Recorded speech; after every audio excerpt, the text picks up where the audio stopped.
welcome to the debate. Imagine sitting just inches in front of a 5.7-liter naturally aspirated V10 engine. Yeah, that's a terrifying thought. Right? You tap the throttle and the revs just spike. Zero hesitation. I mean, it sounds like a Le Mans prototype, largely because, well, it was designed to be one. But instead of a racetrack, you are, merging onto a public highway. Which is exactly what people tried to do with the Porsche Carrera GT. Exactly. Today, we're looking at this infamous car.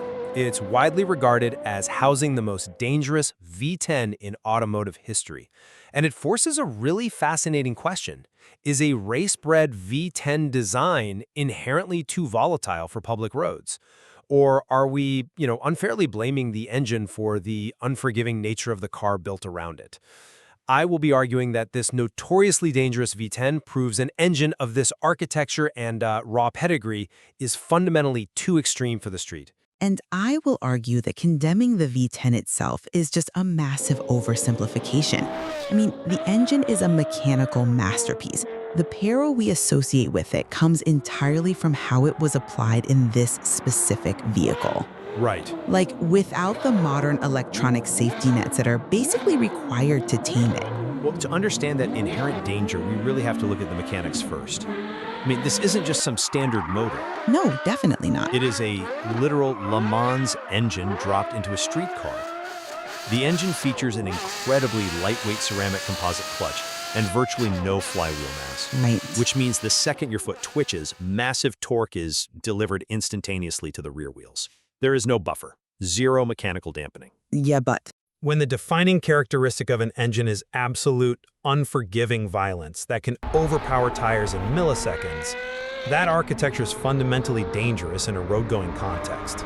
see, you're describing a brilliant engineering achievement, not a fundamental flaw. A dangerous achievement. But that instantaneous throttle response and lack of rotational inertia, that is exactly what engineers strive for.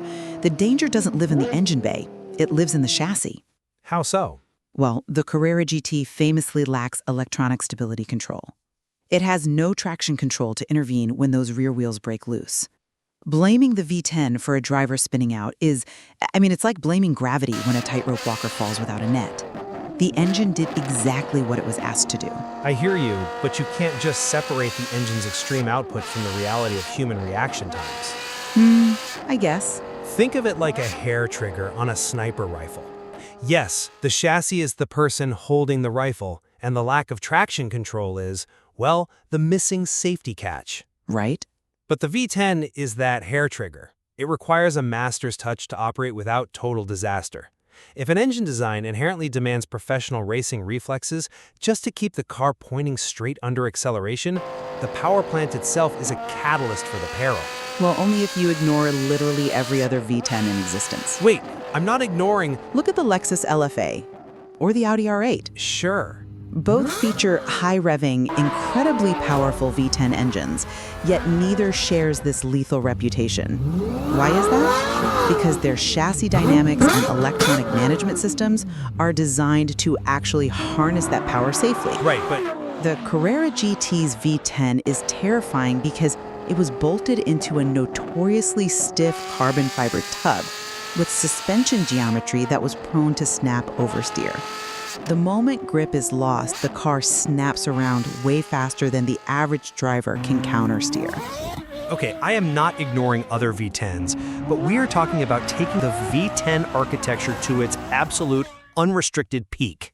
Right. The LFA and R8, they have compromises for drivability. The Carrera GT's engine is unfiltered. When you remove those artificial restrictions and let a V10 breathe exactly as it was designed to, you get an engine that overwhelms almost any physical chassis you put it in. I don't agree with that. The volatility is the baseline. The electronics in those other cars are just masking it. Electronics don't mask volatility, they translate power into forward momentum. Engineering is always about holistic integration. The Carrera GT was an analog love letter to a bygone era of motorsport. A very dangerous love letter? Sure, but Porsche engineers actively chose to leave out traction control. They deliberately fitted a racing clutch that acts like an on-off switch.